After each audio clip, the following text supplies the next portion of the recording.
Hey, I'd like to call this meeting to order and acknowledge that we are in Treaty 1 territory, the home and traditional lands of the Anishinaabe, Ojibwe, Innu, Cree, and Dakota peoples, and in the national homeland of the Red River Métis.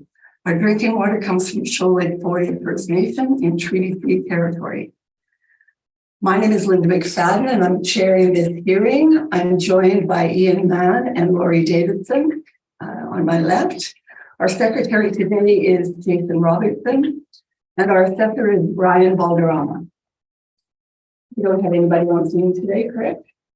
We'll be hearing applications for revision of the assessment roll in accordance with municipal act.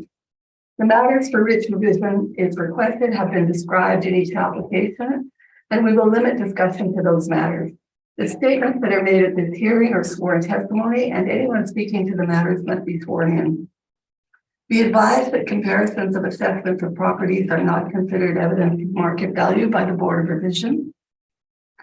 The Board of Revision is appointed annually by Council and is independent of it and the City Administration. It makes its decisions on the basis of the evidence provided at this hearing and issues a written order that will be mailed to all parties as soon as possible. Please note that the board's decisions with respect to an application may be appealed to the Manitoba Municipal Board if the matter pertains to assessed value or classification, or to the Court of King's Bench if the matter pertains to application of exemptions from taxation. Should you wish to appeal, information on how to do so will be included with the board's order. With respect to the hearing process, I'll confirm the point of appeal with your property to be addressed with each applicant following the swearing in. We will then have the assessor's testimony followed by questions that the applicant may have, then the applicant's testimony followed by questions. Each side will have the opportunity to summarize as they wish. Once all of the evidence about an application has been brought forward, the applicant may leave. The process will repeat for each item on the docket today. The session will close after all the applications have been heard, and the board will deliberate in private and make its decision. You'll receive the board's decisions by registered mail as soon as possible. As information, all public hearings are live streamed, recorded, and will be part of the public record. We'll be hearing items 1 through 8 on our docket today. Mr. Robertson, will you please affirm the assessor's and the applicant's testimony? Certainly. Mr. Assessor, please state your full name. Ryan Valderrama. Do you affirm that the evidence you are about to give at this hearing is the truth, the whole truth, and nothing but the truth? I do. Thank you. Mr. Applicant, please state your full name. Henry DuPont. Do you affirm that the evidence you are about to give at this hearing is the truth, the whole truth, and nothing but the truth? Yes, I do. Thank you. All right. We'll proceed with number 1 on the docket. It's 686 Shepherd Street. I don't believe there are any preliminary issues with this particular property. Mr. Valderrama, if you would please proceed when you're ready. Thank you, Madam Chair. The first property has a file number of 22-2137.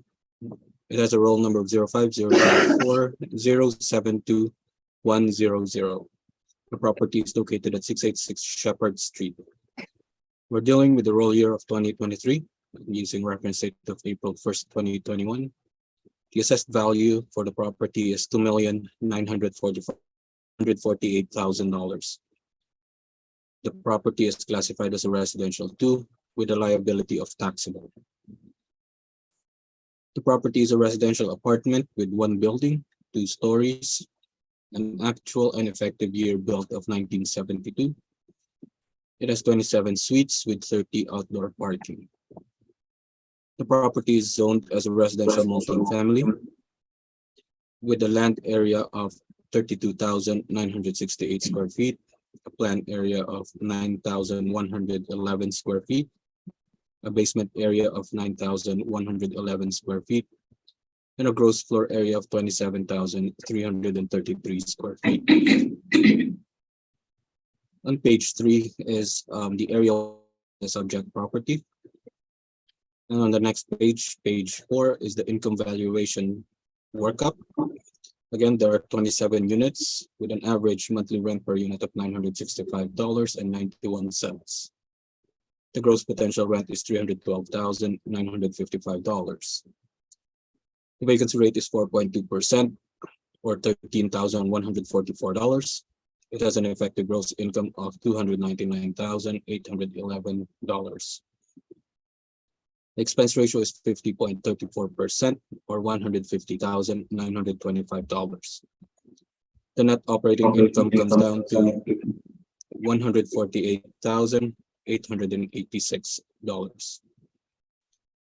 Applying the capitalization rate of 5.05% on the net operating income, the capitalized income is $2,948,238, or $2,948,000 rounded.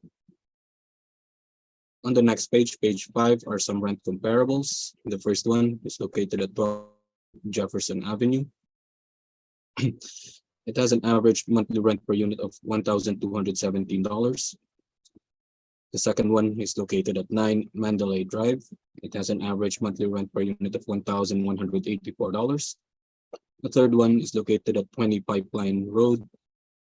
Average monthly rent per unit of $1,164. And the last one is located at 1245 Jefferson Avenue. It has an average monthly rent per unit of $1,196. Next page, page 6, is the map of the subject property and now page 7 and page 8. Madam Chair, if I may just go through this once, and both of these pages will be applied to the rest of the properties we'll be hearing today. So page 7, capitalization rates. A direct capitalization method is used to convert a property's single year of income into an indication of value by dividing estimated net operating income by an appropriate capitalization rate. Capitalization rates can be derived from properties that have sold by dividing each property's net operating income by its sale price. For the 2023 general assessment, using April 1st, 2021 as a reference date, capitalization rates were derived from model-generated estimates of net operating income and sale prices that were time adjusted to April 1st. The assessed values produced by the application of these model-generated capitalization rates were compared to sale prices, and the sale price ratios were calculated. The resulting ratio statistics for the Assessment and Taxation Department's income-producing models satisfy the standards specified and set forth in the Standard on Ratio Studies, as approved in April 2013 and published by the International Association of Assessing Officers.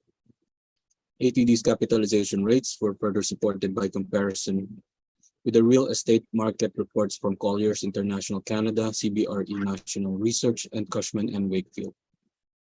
The following chart compares ATD's capitalization rates with the published rates by fitting ATD's rates into the property type categories used in these reports. ATD's property type classes are more comprehensive so that they cover every property type in the city. The 20th and 80th percentiles show the range of capitalization rates used by ATD for 60% of the parcels within that specific property type. In many cases, the published rates fall between or within the 20th and 80th percentiles, indicating the tenability of the capitalization rates derived by ATD. If we look at the chart towards the second to the bottom, that's where the multifamily cap rates are. All property type classes fall between 4.8 to 5.6%. And on the next page, page 8, is the capitalization evidence. The following is a sample of actual sales that took place during the reference period. The purpose for showing these individual capitalization rates is to illustrate the accuracy of the model and substantiate the model-derived capitalization rates. They are not meant to be comparable specific to the subject property. Net operating income has been developed through stabilizing owner-reported income and expense information. Capitalization rates have been derived by dividing the property's net operating income by its sale price. So the first one, first sale is located at 2390 Phillips. It was sold on October 9th, 2020 for 19.4 million. It has 90 suites and it has a calculated cap of 79%. Next one is located at 700 St. Mary's.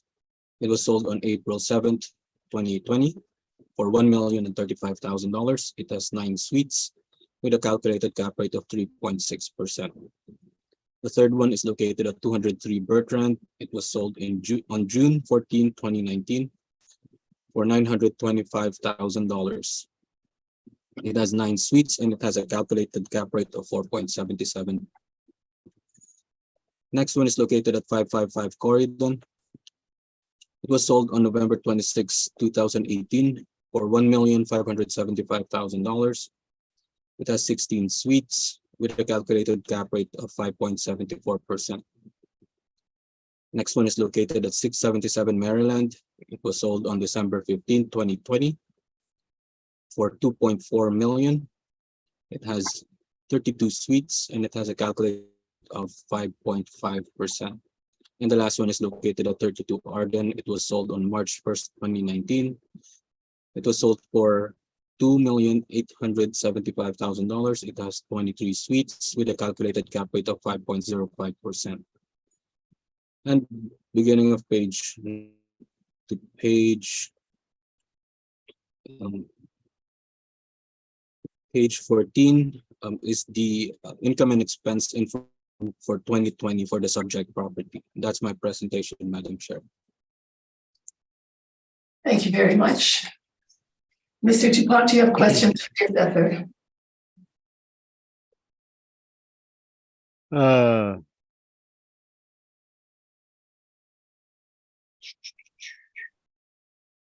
Your rent comparable, which is page 5. Okay. 1225 Jefferson, 1245 Jefferson, 9 Mandalay, they're all managed by K4, is that correct? I don't have the information on who's managing them. I won't be able to ascertain that or know the answer to that question, sir.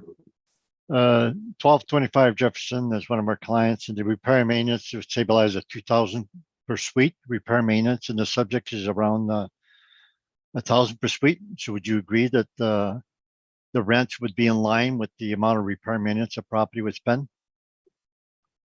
Without reviewing it closely, I wouldn't be able to agree or disagree with the question. So yeah, the rent you present, a lot of it has to do with the physical condition it's in and how much they spend for repair and maintenance. Would you agree with that? I am not sure. These are the actual rents for these comparables, so I'm not sure if it relates to any maintenance or any upkeep or any condition. And did you investigate the subject's level of repair and maintenance? I do have the income and expense information in the bottom of my reports. So is the repair and maintenance high or low? Let me just double check on them again. Where is maintenance? Looks like the reported repair and maintenance is only 4,363. So I'm sure that's on the low side. Your cap rates that you present, do you have any workups showing how you arrive at these cap rates? Which cap rates? Any one of them. Your the 4, page your 8? 6 cap rate, your page 8, yeah. The workup for the net operating income to come up with the net operating income is not attached. Do you have any of the financial statements that you rely upon for these cap rates? Those that were submitted to our department. But you don't have anything to show to the board? It's not in the evidence that I have. So your cap rate evidence consists of 6 lines, a quarter of a page. Would you agree with that? On page 8? Yeah. Yes. That's the total of your cap rate evidence. that correct? Yes, for this Uh, evidence. Yeah, and the page 7, the cap rates that you show there under multifamily, your 20th percentile and 80th. So 20th percentile means that a 4.8 is only 20% or less than that. Is that what it means? There could be lower cap rates than 4.8. What does 20th percentile mean? I wouldn't be able to explain it specifically. It's more of, I think, the statistical what do you call this? It's more of just ratio statistic or something to do with statistics. It is at the lower end, and then the 80th percentile would be the lower end between these two ranges that I have here.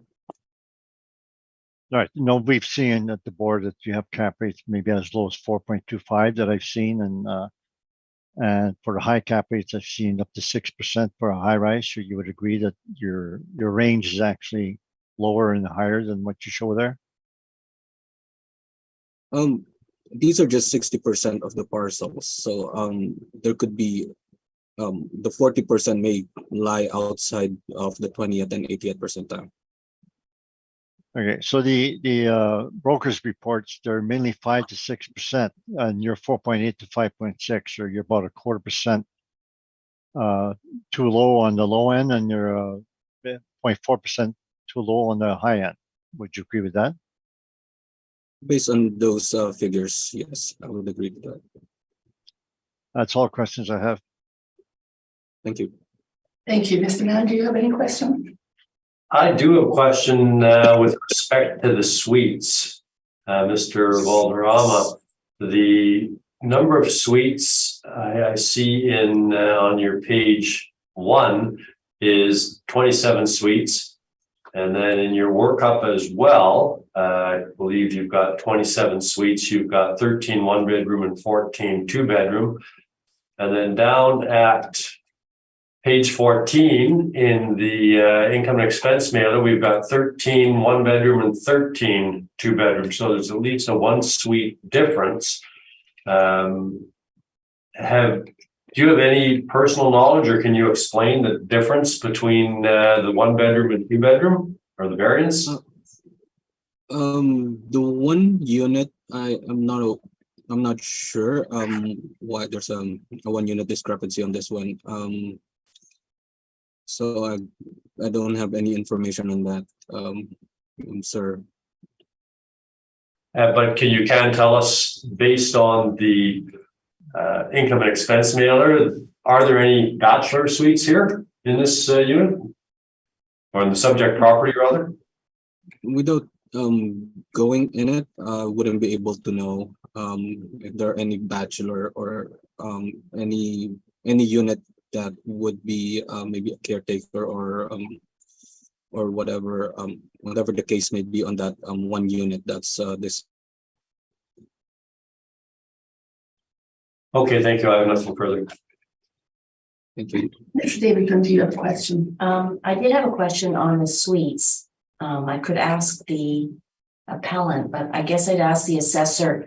Have you confirmed, following up on previous question, have you confirmed the number of suites and the configuration? Because they also differ not only from the mailer which was raised, but they differ from the appellant's presentation on the first page of his presentation. Just wanting to confirm the configuration at this point.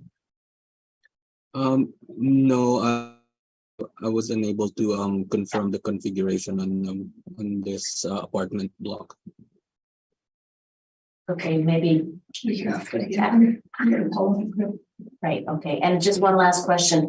Everything is model driven. All of the results of the variable results are from the model. Yes. Yes, ma'am. Yeah. Thank you. That's all my questions. Thank you. My questions have been asked and answered. So we'll move on to Mr. DuPont's presentation, please. For a suite count, you can go to, I guess, my appendix.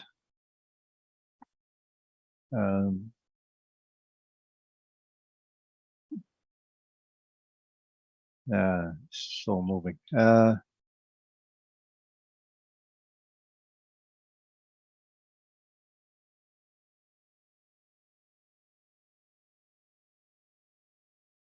The rent roll that it shows that they stop at the first page, so that's not terribly clear.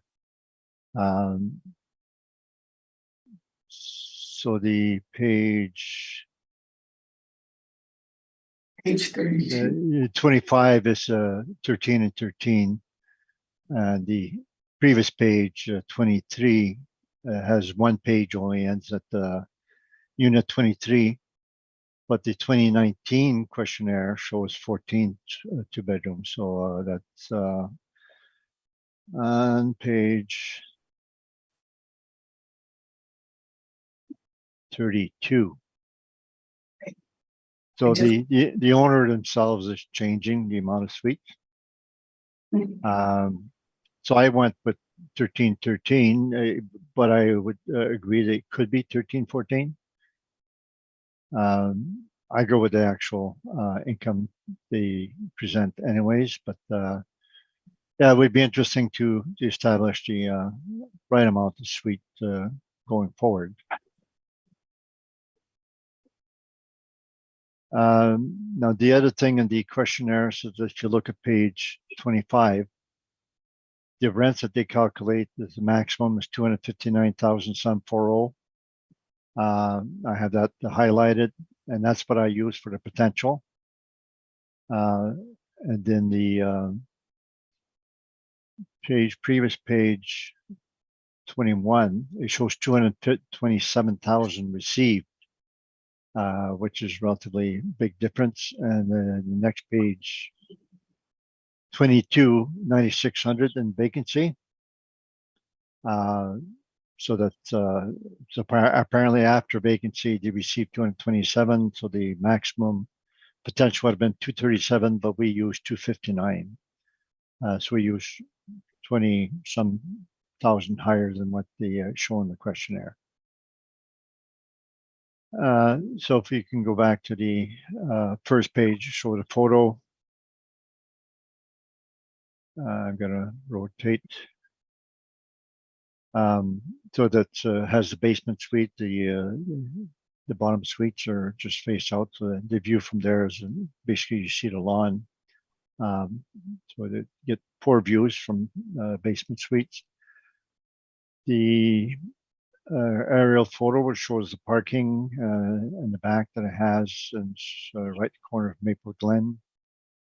And then the Google Maps shown after that is right beside the little shopping center, Punjab grocery store.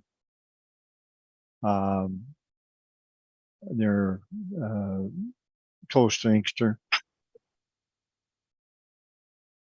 And that's right beside Johnny's Maples Pizza, my favorite pizza when I used to live there. So that's the area if you know the restaurants in the area. Then the income approach, we'll start with the cap rate. So page 14. The assessor is using 5.05. We're using 5.5. It's based on our cap rate study.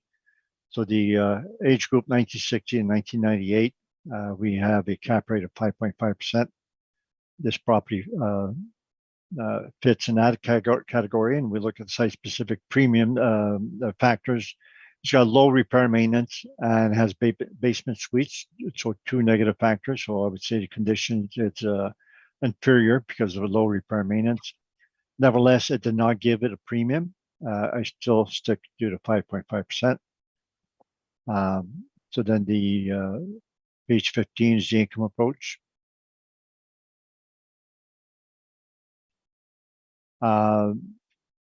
So the parking shows outdoor 33 parking, 26 suites, so it has good parking. So line 3, 2020. So the questionnaire would indicate 227 and after 9,600 in vacancy. And potentially after 6,700 and bad debt, we're not too sure how they arrived at 227. Actually, line 8, I got 222. They're probably declaring that after bad debt. Nevertheless, I went the subject stabilized 259,000, and we went to the high end of what the evidence would indicate. So the remarks is 2020 potential rent shows 259 is what we use. And the income from that is $833, which is relatively low. And the assessors got it 1,003. So I would agree that properties like 1225 Jefferson, 1245 Jefferson that he has in his comparables would have higher rents. They are in fact some of the highest rents in the Maples area, mainly because the owners of these two spend a lot of repair maintenance. So we use a 259. We use a 3.2% vacancy. That's a bit conservative on our part because the assessment is 4.2. Nevertheless, line 13, we're 257, and the assessment is 299, which is much lower. Total expenses to be stabilized, line 31, we're 132,000, which is less than the assessor than at 150. Line 27, repair maintenance, we stabilized at 956, which is quite low. We did that at the 2-year average. It says 2-year average, but it looks as if it's the 2020. Yeah, it's the 2020.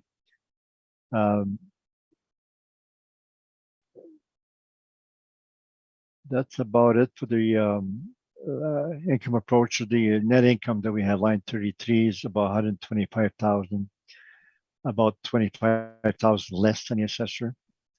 We have a cap rate 5.5. The assessor's got 5.05. So the dispute is mainly in the rent because we have lower expenses. And one of the reasons we have lower expenses because the subject has low repair maintenance. So if they had normal repair maintenance, we would probably be the same or higher than the city's expenses. But we use the actual repair maintenance because we match the low repair maintenance with the low rents. And that's how we get matches. And when you have high repair maintenance, you have high rents. So we applied 5.5% cap rate on this. That gives it about 2,268,000. And that's my submission. Thank you, Mr. Boardroom. I'm sorry. You're done?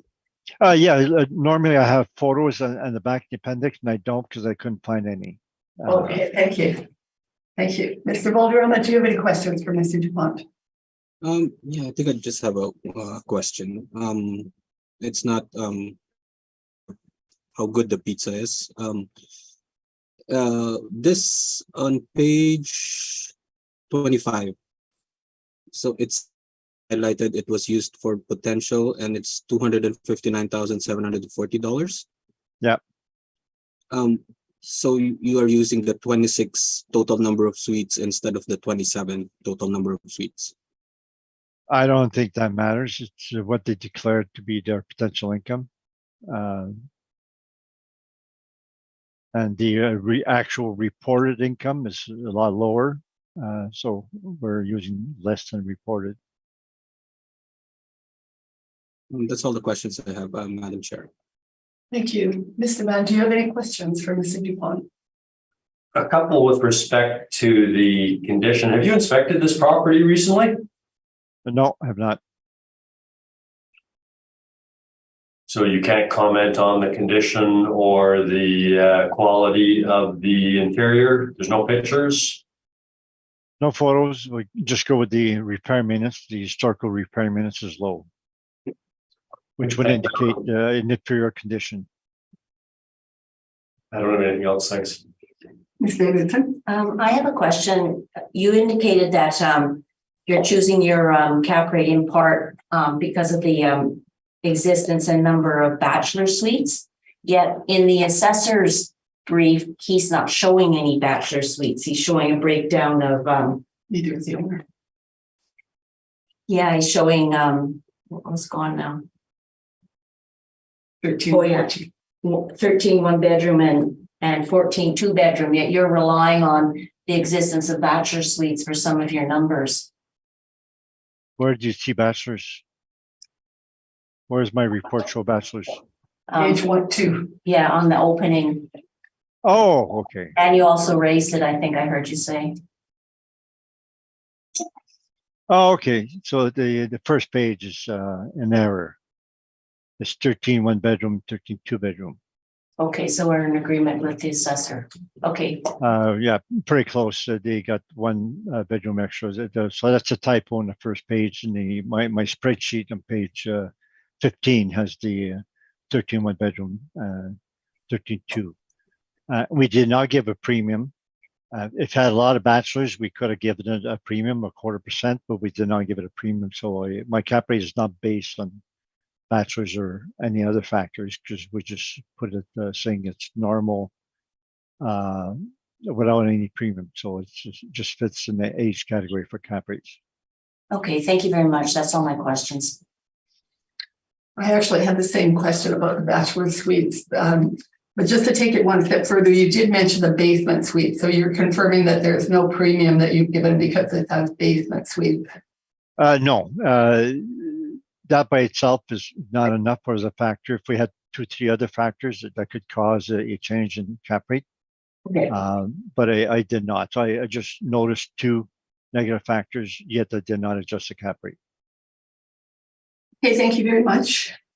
Do you have any wish to summarize, either of you? I have none, Madam Chair. I'd like to present the cap rate report though, and the cap rate rebuttal. Okay, please go ahead. Do we have that? We do have it, don't we? Mr. Valderrama, did you have the rebuttal? Let me just double check. The rebuttal, I just have the cap rate study. Rebuttal was not sent to you? I don't believe so. Okay, I'll send that right now. Actually, I don't think that. No, I had it in my email, but I don't have it on this. I don't have it here either. Oh, when that's Stephen didn't transfer it. One moment. I suspect I've seen it before. Yeah.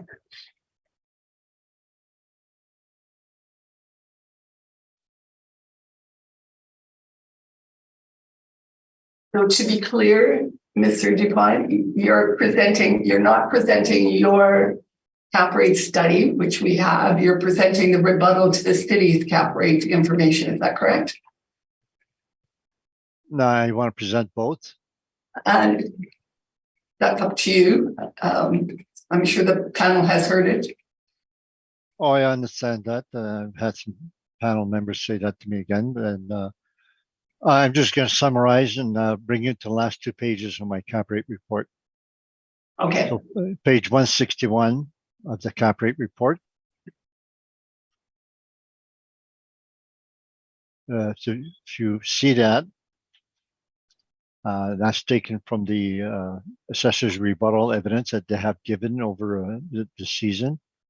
So in green is the city cap rate calculations on my cap rate comparables. So they list my 10 cap rates, and they have their own calculations. So the first one on McPhillips, we calculate 5.59, assessor 4.79. That's a new property to 2015. And I don't think today we have a docket with any new property. So the difference we have on that one doesn't really matter. But you see 555 Corden, we calculated 5.73. The assessor calculated 5.74. And Maryland, I believe those 2 are also cap rates of the assessor. We're 5.66 and 5.5. So on down the list. And then we go to the last page.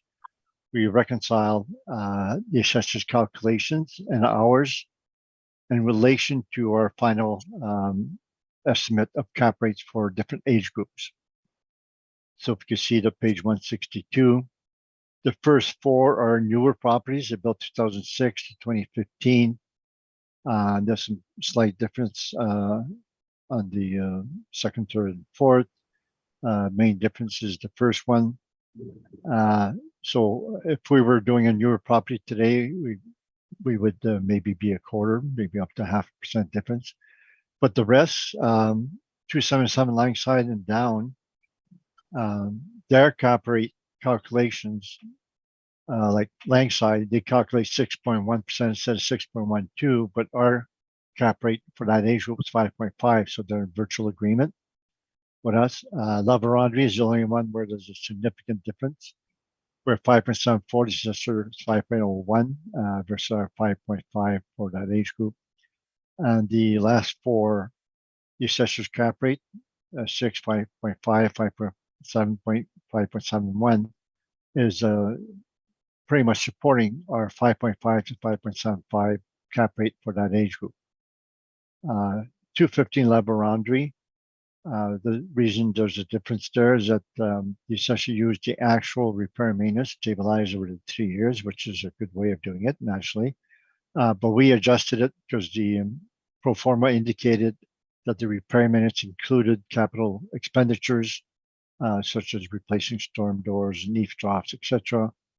So we made an adjustment to the repair maintenance, and that's why we have a difference there. So I believe the assessor's cap rate is too low because it needs an adjustment to repair maintenance in that one. So it would indicate that we up to the newer category, 1999, the assessor's recalculations of cap rate essentially agrees with us.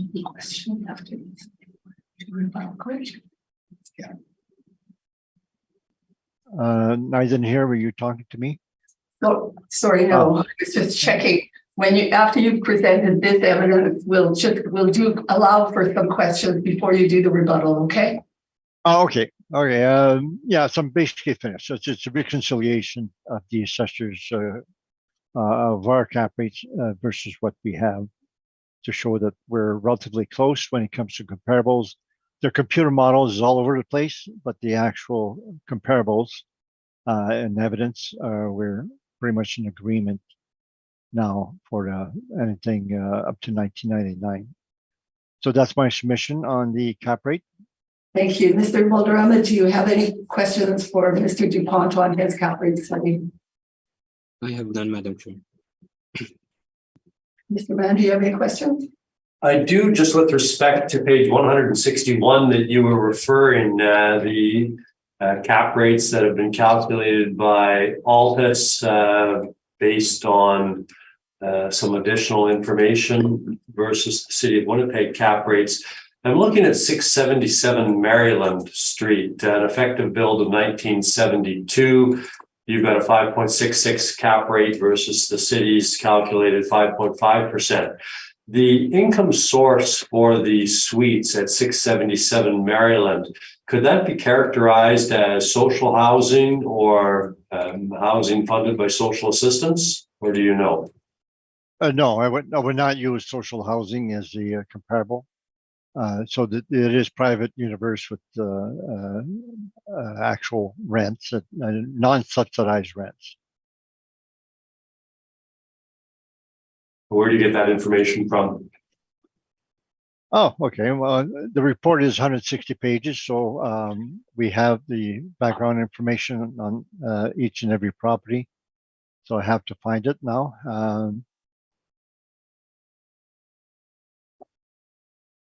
Unfortunately, I don't have an appendix that shows me the. So every property has all the background information and the calculations of cap rate. So. Gordon. I just didn't see the source of the rental income on any of the properties. The rents, yes, or the amount, but not the source of the funds. So the income approach starts at page 65. So that's a calculation. Then we have the pro forma for the given by the agent. Then we have the questionnaire, page 67. And it shows the rent roll and the regular questionnaire first page and the financial statement the next page. So it's all there, page 68 and 67, etc.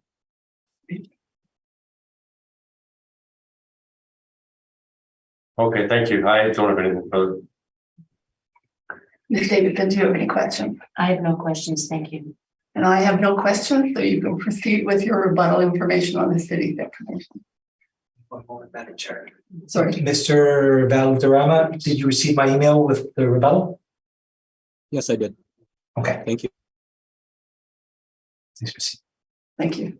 Sorry. Okay, I can proceed. Yes, Okay. So the first one is a rebuttal on 2390 McPhillips. It's a newer property. So if we had a new property on the docket today, this one would be important. And I don't think we have, so I'm going to go quickly on this one. The purchaser has, after purchase, indicate the increase in rents by $245 to $395 per suite over pro forma rent. And it's not because it was renovated, because it was a new property. So they just bought the property, increased the rents, which would indicate that it was below market rent when the actual rents were below market rent. So the assessor is using below market rent or actual rents. We're using not the rents that they had after purchase, but the rents from CMHC, because the rents after purchase are after the reference year. So we use the CMHC rents.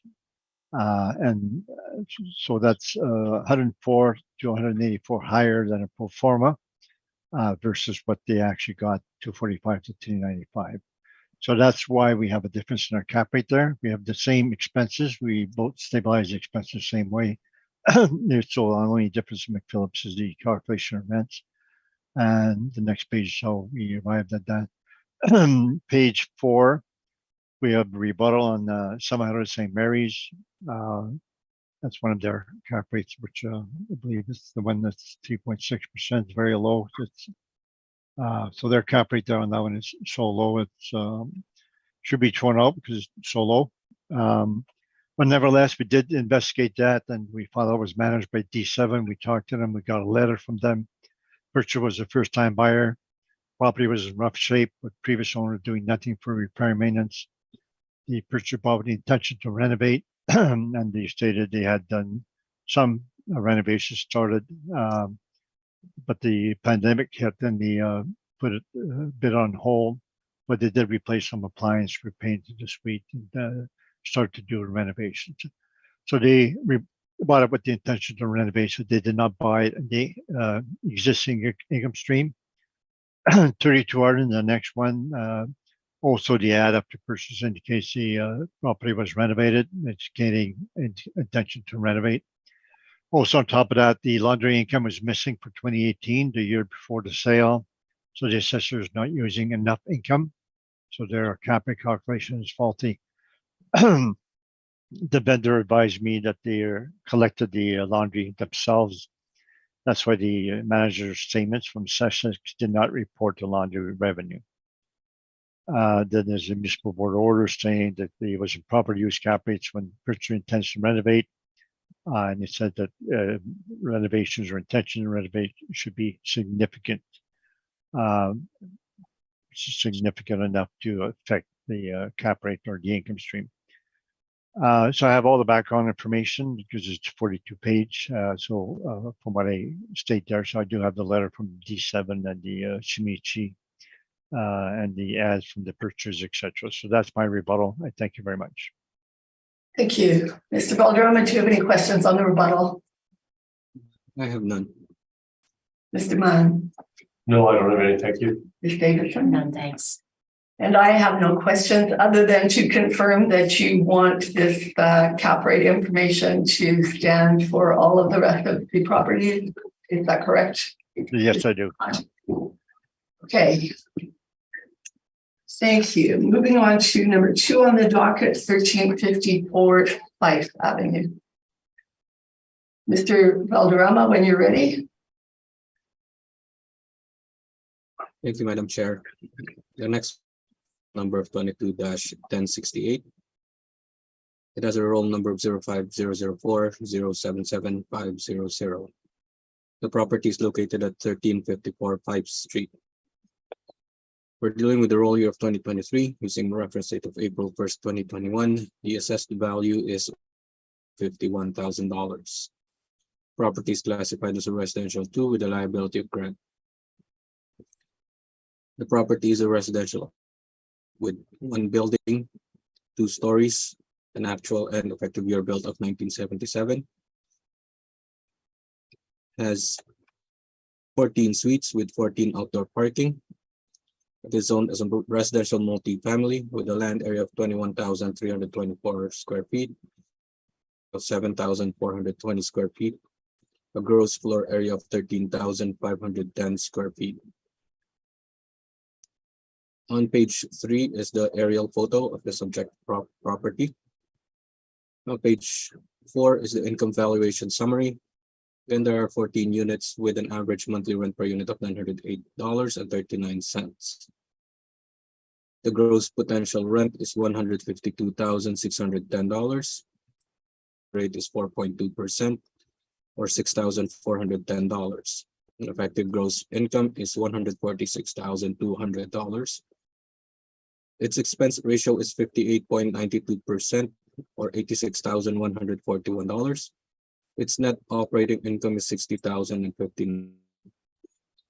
Applying the capitalization rate of 4.8% on the net operating income, the capitalized income is $1,251,000 or $1,251,000 rounded.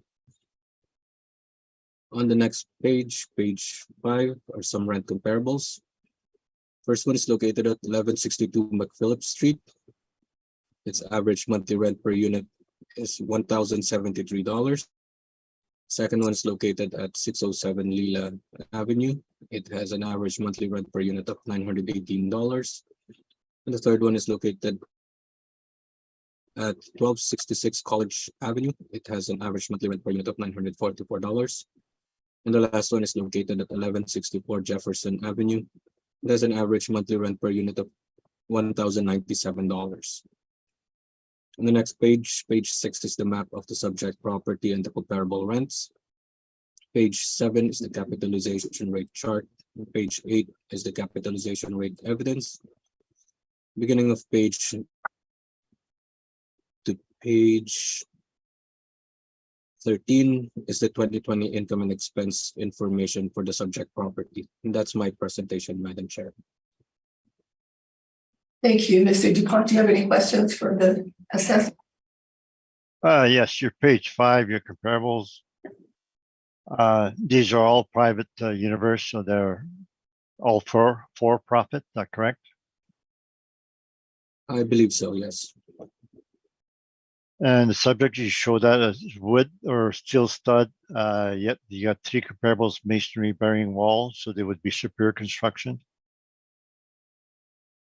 Not I wouldn't be able to comment on the superior construction or inferior construction class.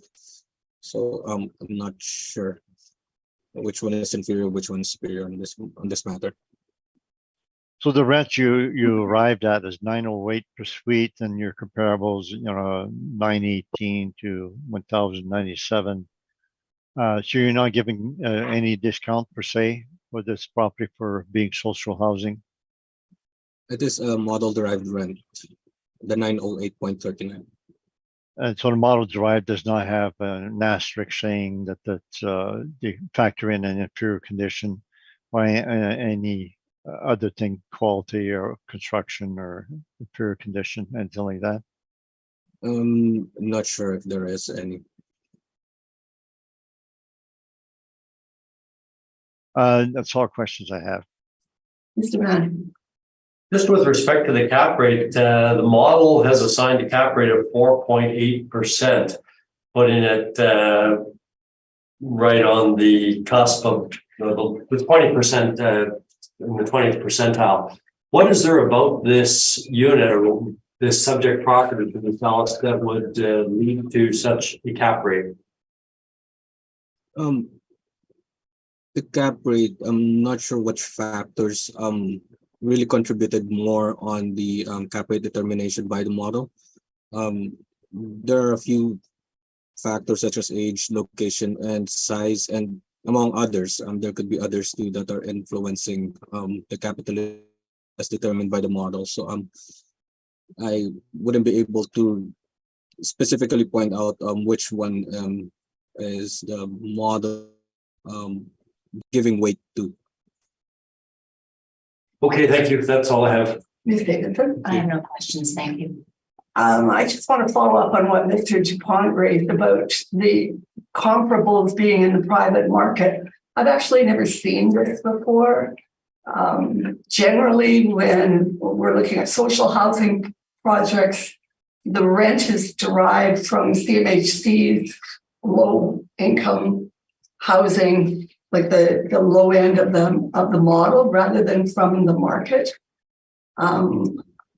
Is there not in the model something to flag that this is social housing so that it's done that way, which would also account for the cap rate, I would think. Not sure if there would be upon if we're just going to look at it in a mass perspective, it has to be specific, and all properties may have to be reviewed if that's the case, in order to ascertain or definitely determine if this property is a or not. Okay, thank you. That's all my questions. Mr. Dupont, please go ahead. Yeah, so this is MHRC, and what we do with MHRC is that we usually accept the assessor's rent and dispute the cap rate. And in this particular case, I think the assessor's rent's on the high side. So I would just bring that up to tell you that I suspect that their rent is on the high side. They're not adjusting downwards. They have private universe comparisons, and you're right that when we go to the municipal board and when we have time to look at this, we usually use CMHC rents, and we usually adjust 10 to 15% for being social housing. So that could depend on the negotiations, etc. So that's a normal way of doing it, is to go to, like you say, the CMHC rents, and usually we give a downward adjustment from there. I did not do the exercise, and neither did the assessor, but I suspect the rent at 908 is on the high side. So I guess if you go to my report, we can look at the photos, etc., and knowing that cap rate is the only thing we dispute. So the photos, you look at the front, the first photo, so it's very low curb appeal, so it's a low-rise property. And then the aerial map is shown on page 8. And then we have an aerial photo from page 9. So you'll see it backs onto an industrial property, so that the whole bunch of yard storage from that industrial property. So it's not a clean type industrial. So very poor location because of what it backs onto. Then it shows the Google map as to where it is. And the cap rate starts on page 15.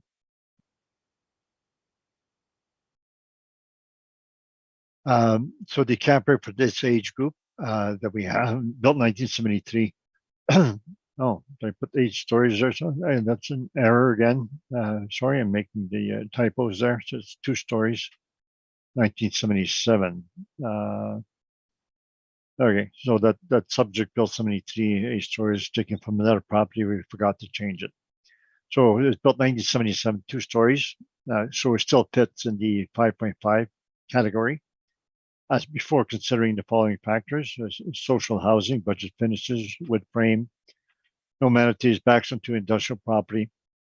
And we give it a 5.5% premium due to negative factors. And I would say the common practice with the agents and the to go ask for a premium on a cap rate, and there's common practice when we negotiate for municipal board to give a premium for the cap rate because it's budget finishes wood frame, usually low modern amenities, etc. So that's and normal. So in this case, we also question the rents on top of that, but we did not adjust the rents. So the next page, page 17, so it shows that we don't dispute the rent, and we just or the net income. So we just use 6% cap rate instead of 4.8. The assessor's cap rate is really low compared to their own percentile, etc. And if anything, it should be higher than normal.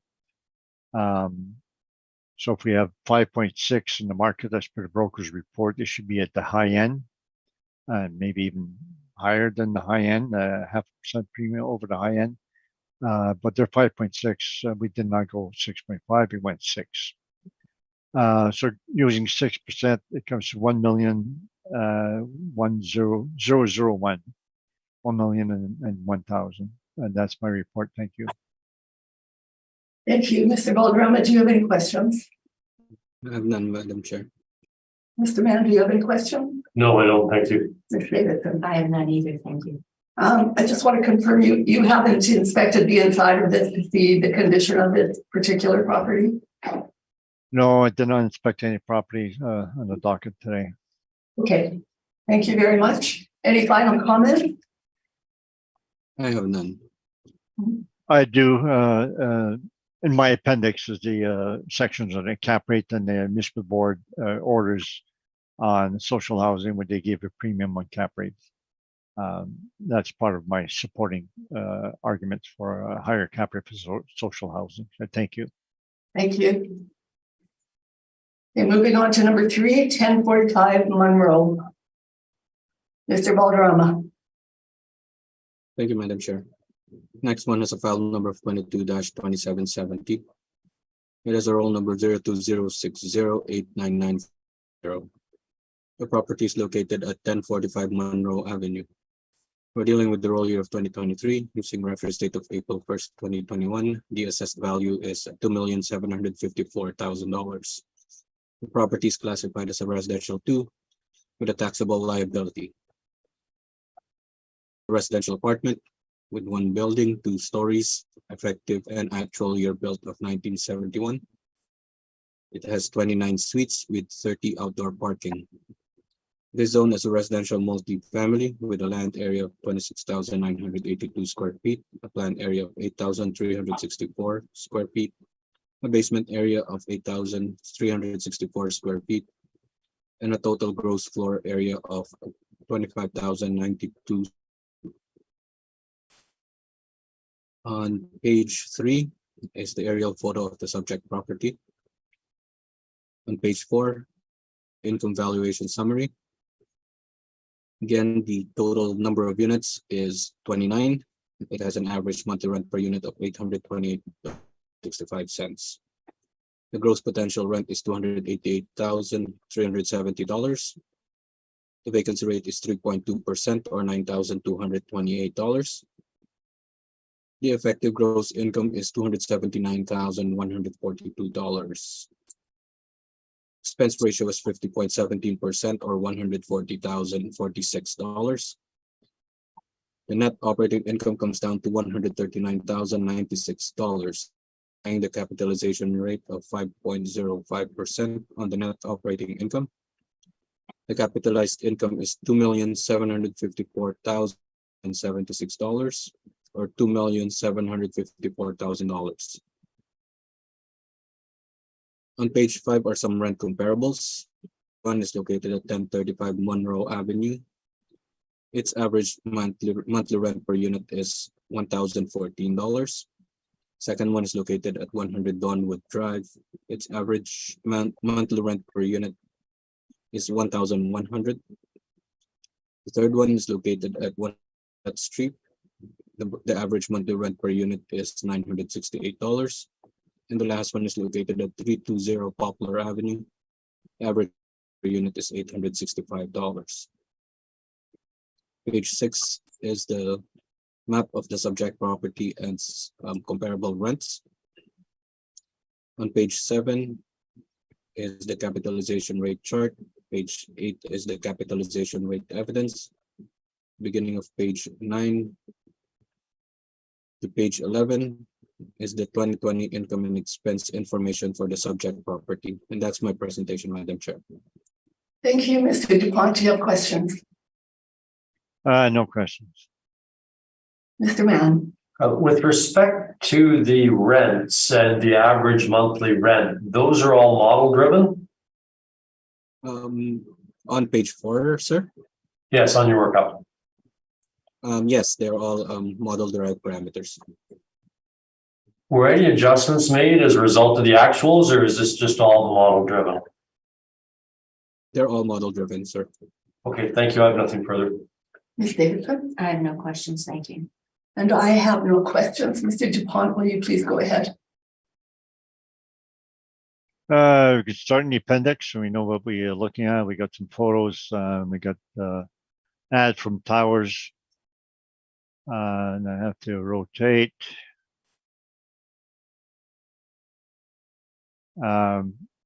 30 has a photo from the exterior. Then under the next page, the building amenities and suite features, it says renovated. Window coverings included in rent, etc.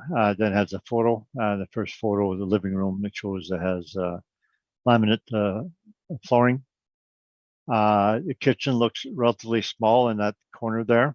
And they have the old brick wall that they had from before. So the kitchen is shown on the next page. So that's relatively plain but modern cabinets. The stoves are not stainless steel. So the newer ones, the more expensive ones with of course countertop granite and stainless steel appliances. So it's a lower level renovations. And it's not like the normal renovation where it's all done in 1 year, because I went back on the financial statements year after year after year, and it's no big year in renovation. So I believe it's done more on turnover. So they have, then the next photo shows the dining room with the laminate flooring, so that and then the original brick wall. So not much done there except for flooring. And the bedroom, you'll see the old closets, the sliding white closet, and the main renovations is the floor. Bathroom, Seoul style vanity, so that still in good condition, but doesn't look that modern. Everything's in good condition, no. So once we have that, we can look at the first page. You get the photo. So you get a walk-ups with some basement suites, no balconies. Then we have the aerial photo would be page 7. So it's shows where it is, Monroe and Moncton, the one side, and they have the parking in the back. Then we have the Google map shows where it is. Cap rate will start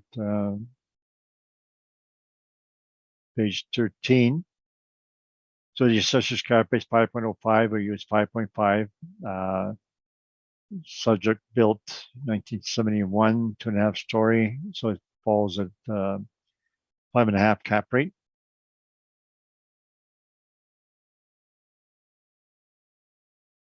I wanted to make sure that did I make a typo on this. I checked the next page. So it is in 1971. The assessor did not give it an effective age, so they did not change it for any renovations they may have considered. So on this, we do not give any premium or any change to the cap rate. We just give it the cap rate for that age group. Then the next page is the income approach itself.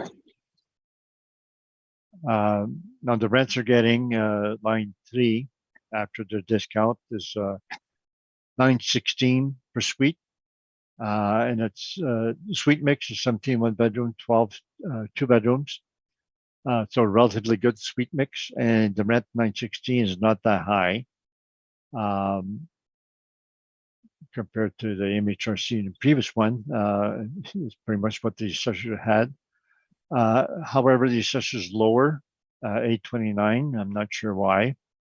But I'm saying it's really not renovated because the rent does not have a renovated rent. So the photos would indicate they're replacing mainly the flooring. Now the vacancy in line 5. So the vacancy is always a little bit high because they're pushing the market. So they're by 2020 they have 4.2% vacancy, and that's what we allowed. And we allowed the bad debt. And we had the laundry after that. Then the expenses stabilized normal way, actual expenses for last year for some, and the averages on a few. The expenses tend to be erratic. Repair maintenance is the one that could be the most erratic, and that's the one we have line 27. We stabilize at 1712 per suite, and that's shown on the next page, page 15. So page 15 and shows the first 4 categories in red, or those are the usually capital expenditures, CapEx, and they have very little in there. Windows and doors, pool parquet, those are the type of items we would allow if there are recurring small amounts. And we allowed those, so it's not replacing the full parking lot or all the doors or anything like that. Flooring replacement, you can see they had none in 2016, then they had different amounts going forward, and we stabilized at the 5-year average comes to 369, which is less than the maximum we show the last column, that 500. The maximums we have are based on evidence that we got from K4, which gave us the cost of the 1 and 2 bedrooms for replace the floor. The cost that it has, then we divide by 8-year life, and we get the same thing for appliance. We get the costs divided by 8-year life. Painting, we got it from doing a study of a whole bunch of properties to get a maximum.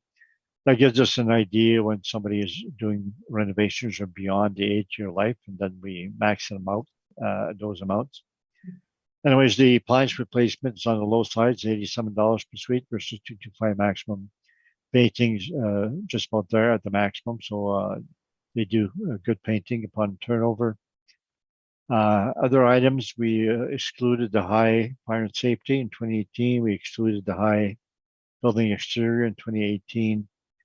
And the remaining R&M, we excluded the high 2017, 2018. And then we applied only 50% of the remaining, so that we cut that down quite a bit, so that when we stabilize at 1712 per suite at the bottom, I believe that we are being conservatives. And the last comment says suites upgraded upon turnover, because we don't see any year with a high amount of repair maintenance or extraordinary repairs. So that's what's happening on an ongoing basis on a turnover. So that was applied on the previous page, page 14. So at line 13, we had a higher income than the assessor, 306 versus 279, because we had higher rents. Even though I think the rents are kind of medium, the assessor's on the low side.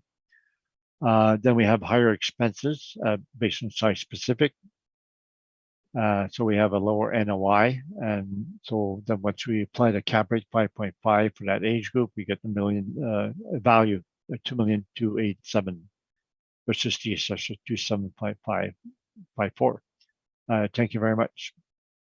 Thank you, Mr. Boardroom. Do you have any questions for Mr. Dupont? None, Madam Chair. Mr. Munn?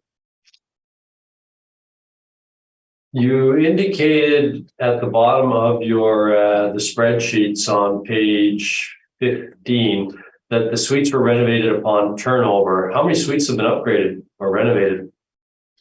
So no, we're just going with the financial statements. Then it's done on a gradual basis. The CMHC shows turnover. It was 25% before the pandemic, and it dropped to 20% afterwards.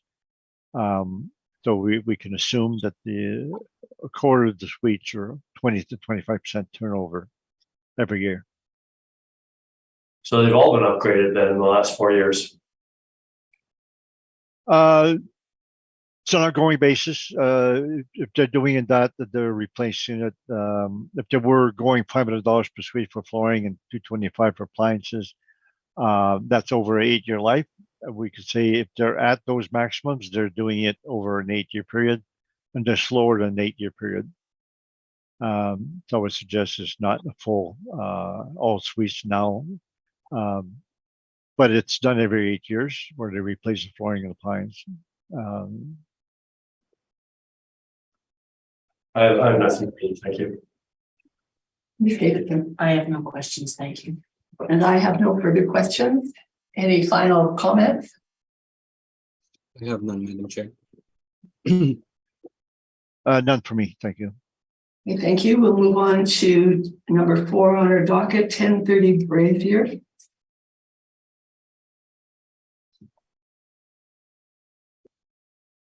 Mr. Valderrama, when you're ready. Thank you, Madam Chair. The next one has a file number of 22-2459. It has a roll number of 0203150000. The property is located at 1030 Brazier Street. We're dealing with the roll year of 2023.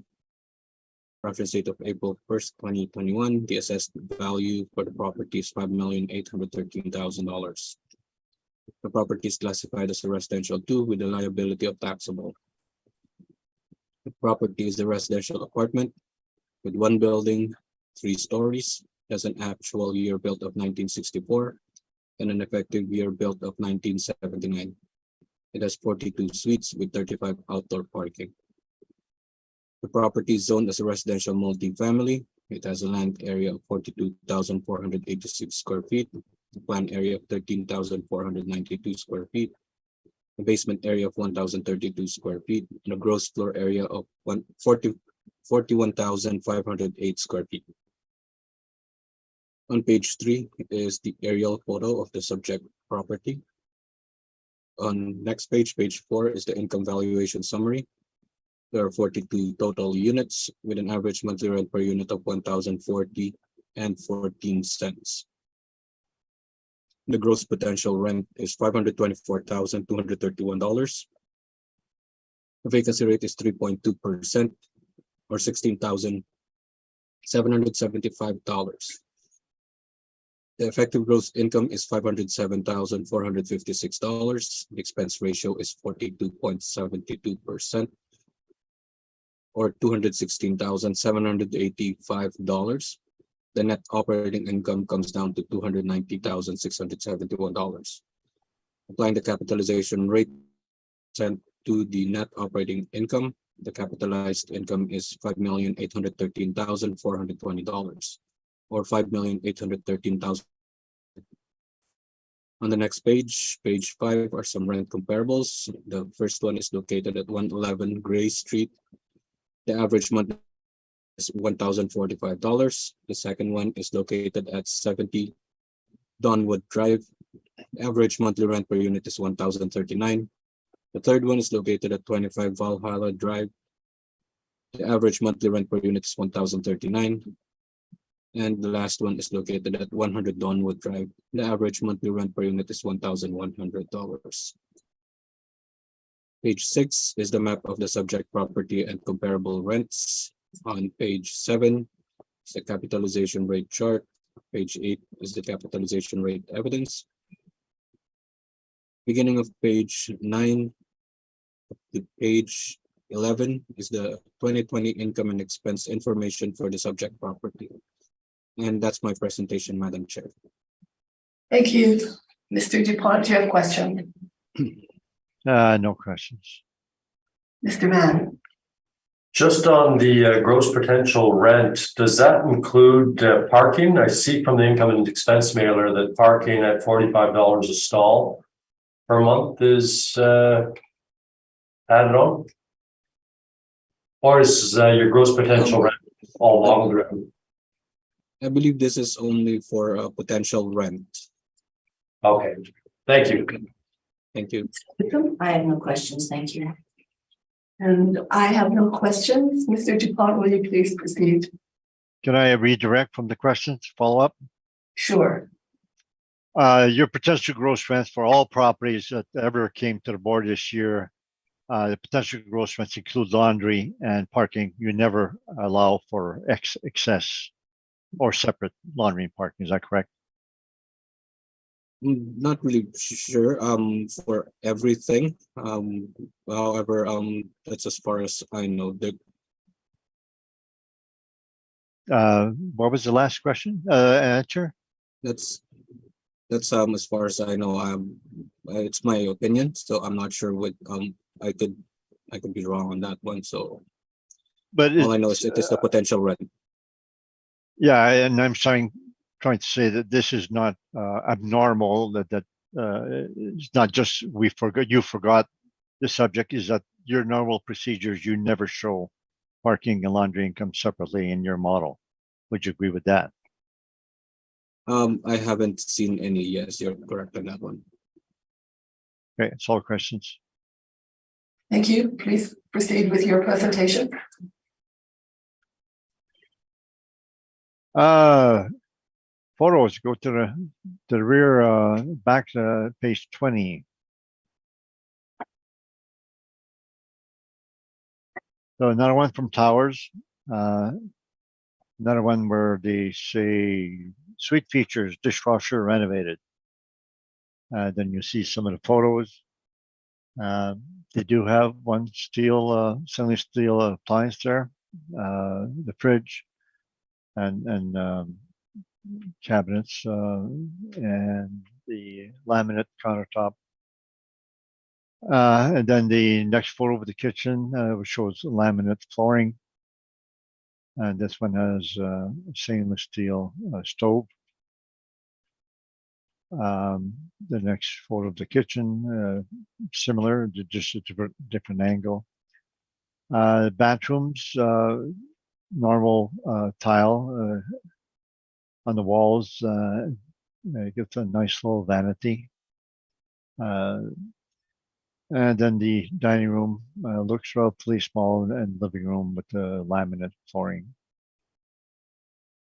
And the next photo is the same thing. Next photo of living room, same thing. And bedroom, it appears that they still have the carpet in the bedroom. So that would be it for the photos. So if you go to first page, you show the exterior. And then we have the aerial map from the back showing the parking in the back. And the cap rate start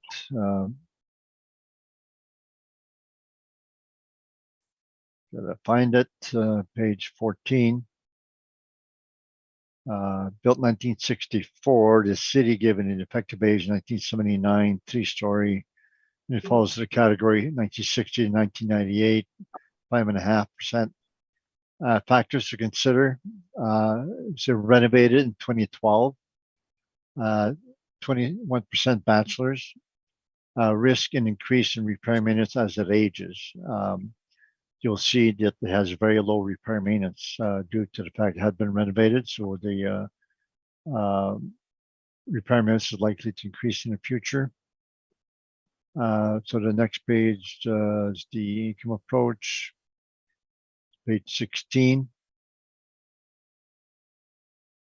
So it shows the line 3, the income, 938, a bit higher than the previous one they had. And it has a lesser suite mix, to have more 1-bedrooms than 2-bedrooms. The assessor door is higher, 1,040 rent than the actual. Line 13, when we stabilize, we get 484 versus 507 that the assessor has. We're lower than the assessor on the income. Expenses, we stabilize the normal way, and then line 27 and big bold letters shows repair maintenance 495. And the assessor is always complaining that our cap rates has low repair maintenance, and here's one where we have low repair maintenance.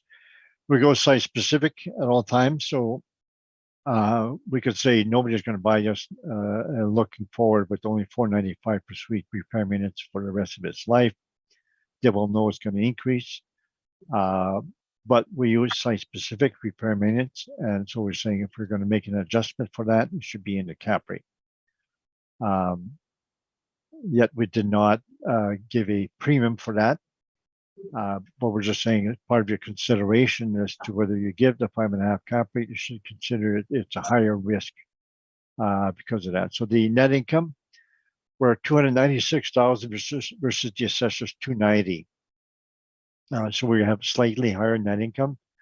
That's mainly because we have lower expenses, and that's mainly because of low repair maintenance, where we stabilize at the site specific line, page 17 as the repair maintenance.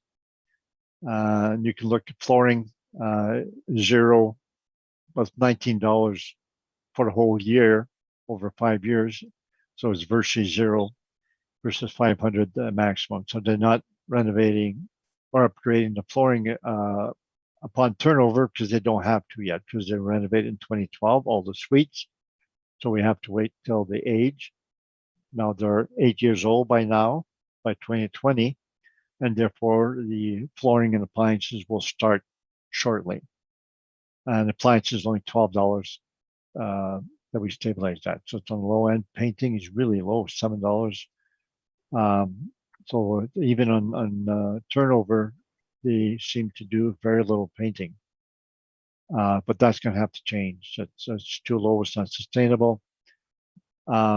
Anyway, so we stabilized at about $495 per suite. And that's due to the fact that it had been renovated 8 years before. So that was just plugged in the previous page. So we get the value $5,391,000, and we are basically in agreement with the net income, just slightly higher. So it's a mainly cap rate dispute. Now this one, the suite mix on top, it shows 9 bachelors, 21%, 24 one bedroom, and 9 2 bedrooms. And the top right shows the factors we have for the cap rate. So renovated 2012 bachelors and low R&M. And that's my submission. Thank you. Thank you, Mr. Boardroom. Do you have questions? Just one, Madam Chair. On the vacancy percent of 3.2%, is that the actual? No, that's a bit higher than actual, yeah. And that's all the questions I have, Madam Chair. And Mr. Mann? No, I have no questions. Thank you. Ms. Davidson? I have none either. And I have no question. And I'm just going to, we'll take a short recess. It is 2:25, so coming back at 2:30. All right, we're resuming this hearing, and we're starting with number 5, 260 McLeod. Mr. Boardroom, when you're ready. Thank you, Madam Chair. Next property has a file number of 22-2516. It has a roll number of 02031604000. The property is located at 260 McLeod Avenue.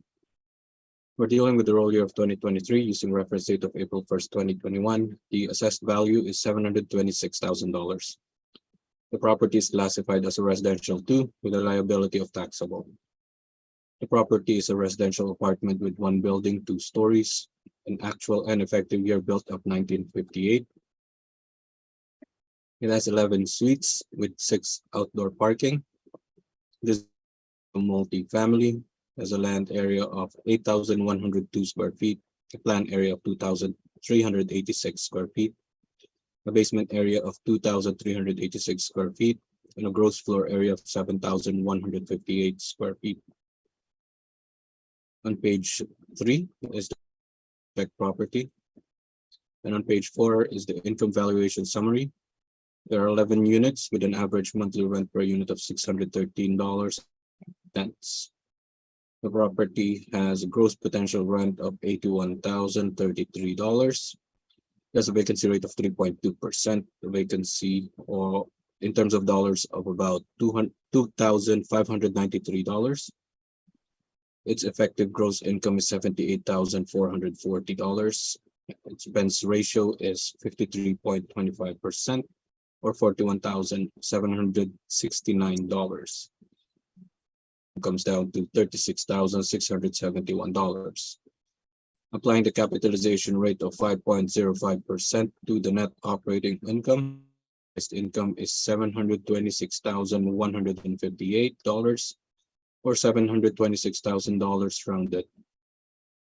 On page 5 are some rent comparables. The first one is located at 311 Riverton. It has an average monthly rent per unit of $724. The second one is located at 285 Midwinter Avenue. It has an average monthly rent per unit of $772. The third one is located at 767 Henderson Highway. It has an average monthly rent per unit of $742. And the last one is located at Talbot Avenue. The average monthly rent per unit is $810. Next page is the map of the subject property and comparable rents. On page 7 is the capitalization rate chart. On page 8 is the capitalization rate evidence. And beginning of page up to page 13 is the 2020 income and expense information for the subject property. And that's my presentation, Madam Chair. Thank you very much. Mr. Dupont, do you have a question? You don't have any photos of the subject? Just the aerial photo on page 3. Your page 5, your comparables. So the subject is wood or steel stud, and it's the white stucco finish in the front. And would you say that 3 of your comparables of masonry bearing walls, it would be superior curb appeal, at least the exterior brick? As I mentioned earlier, I think I answered the question. It's the same answer. I wouldn't do give my opinion regarding the construction class, which one is superior or which one is inferior. But it does say masonry bearing wall in your report. So would you agree that generally masonry bearing wall is superior to wood frame? Especially if they're older and generally it may. And the other only one you have it's a wood frame is 767 Henderson. Would you agree that that property has a brick facing wall, not just stucco? I wasn't able to see the exterior wall on that one. And that comparable number 3 of 5 1 bedroom, 6 2 bedroom, subject has no 2 bedrooms. Would you agree the suite mix is superior on that one? I would say it may have caused the average monthly rent per unit to be higher than this subject property. And you agree the rest of the comparables of 2 bedrooms and the subject does not, so that would also make them superior due to the suite mix? Again, same answer. It would have it would calculate an average monthly rent per unit, a higher average monthly rent per unit compared to the subject property. That's all questions I have.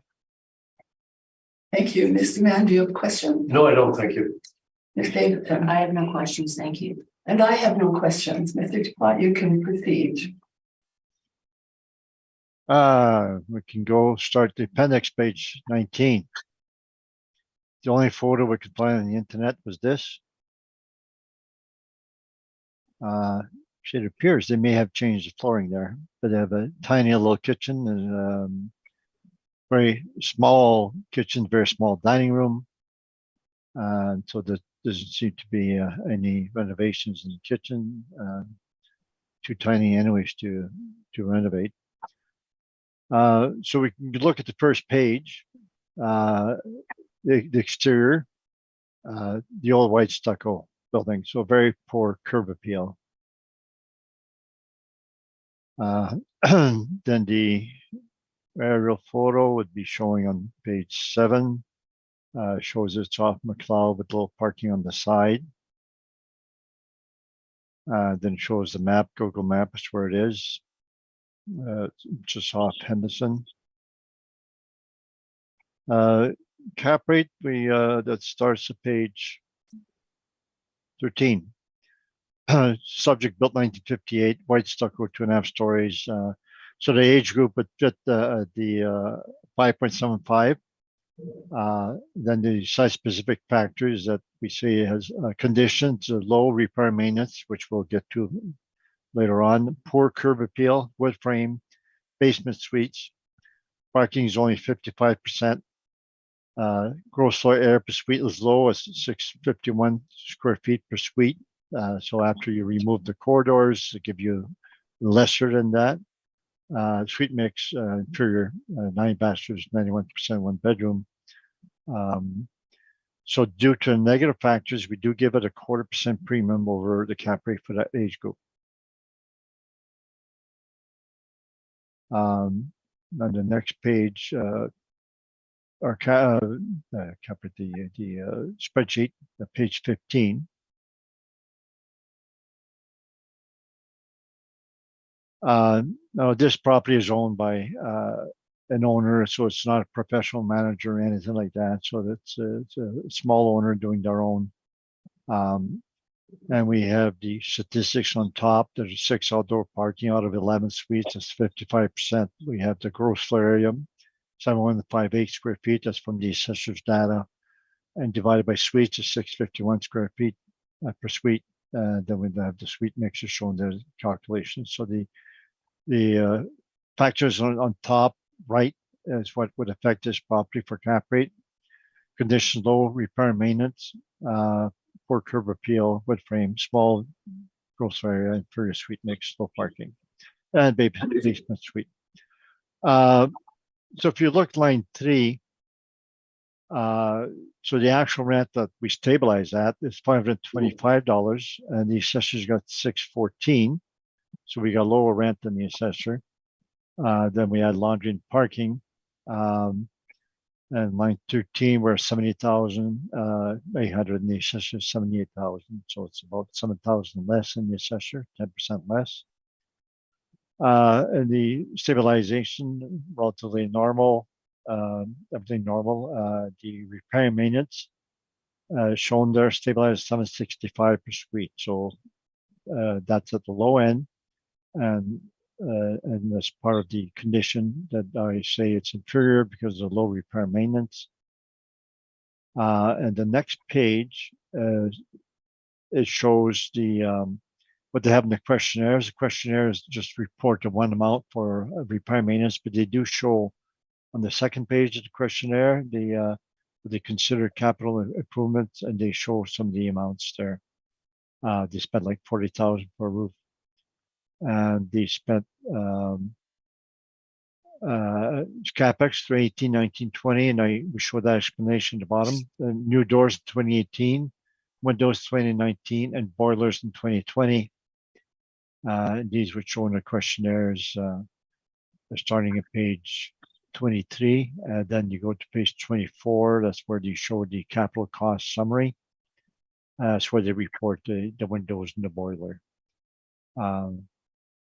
So those are mainly structural upgrades that they did.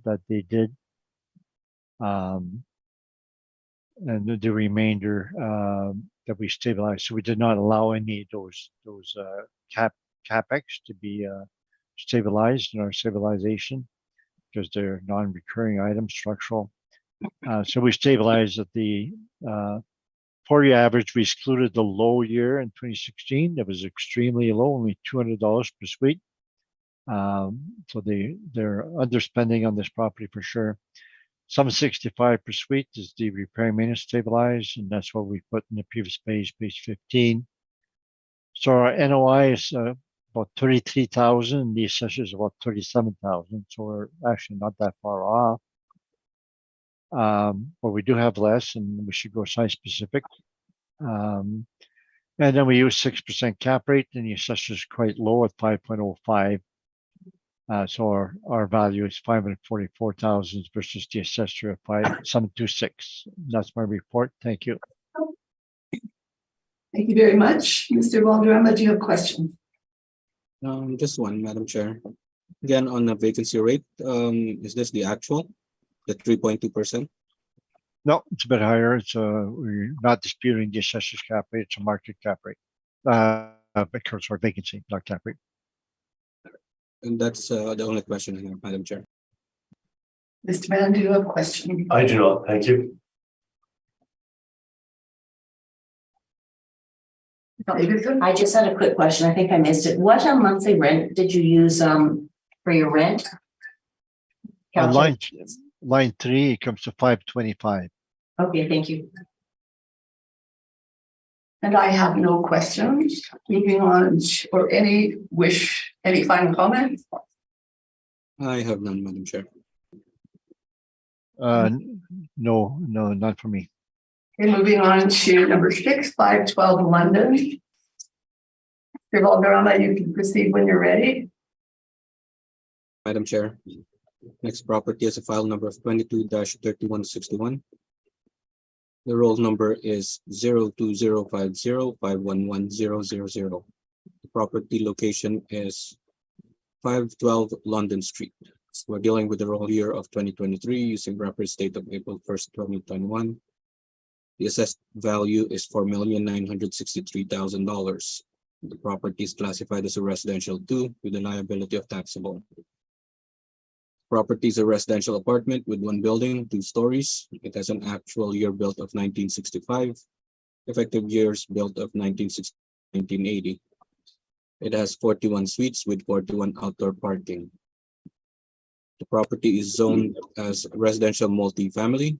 Its land area is 34,913 square feet, a planned area of 12,903 square feet, a basement area of 1,203 square feet, a gross floor area of 38,709 square feet. On page 3, aerial photo of the subject property. On page excuse me. Page 4 is the income valuation summary. There are 41 units with an average monthly rent per unit of $997.06. It has a gross book of $490,554, vacancy rate of 3.2%, or $15,698. The gross income is $474,856. The expense ratio is 47.22%, or $224,227. The net operating income comes down to $250,629. Applying the capitalization rate 0.05% to the net operating income, the capitalized income is $4,962,950, or $4,053,000 rounded. On page 5 are some rent comparables. The first one is located at 1035 Monroe Avenue. The average monthly rent per unit is $1,014. Second one is located at 5 Valhalla Drive. Its average monthly rent per unit is $1,004. Next one is located at 433 Edison Avenue. Its average monthly rent is $980. And the last one is located at 100 Donwood Drive. The average monthly rent per unit is $1,100. On the next page, page 6 is the map of the subject property and comparable rents. On page 7 is the capitalization rate chart. On page 8 is the capitalization rate evidence. In the beginning of page 9, or on page 9, is the 2020 income and expense information for the subject property. And that's my presentation, Madam Chair. Thank you, Mr. DuPont. Do you have any question? Yes, for the effective age, you went from 1965 to 1980. Do you have a year that happened? Do you have a building permit or anything to show why it was changed? I have none to attach in my evidence. It's all questions I have. Thank you, Mr. Mann. Nope, that was the only thing I was curious about as well. David, Same, no questions. and I have no further questions. Sorry.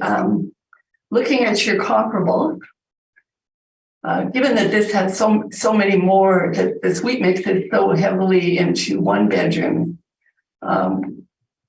would suggest that your model rent is a bit on the high side compared to the others.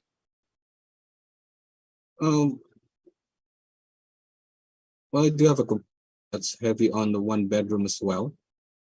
Comparable to, but that's and comparable 4. And comparable 3 is just a touch heavier on one bedroom. Or 7 units. Okay, thank you. Yeah. Mr. Dupont, would you proceed? Please go to the appendix, page 18.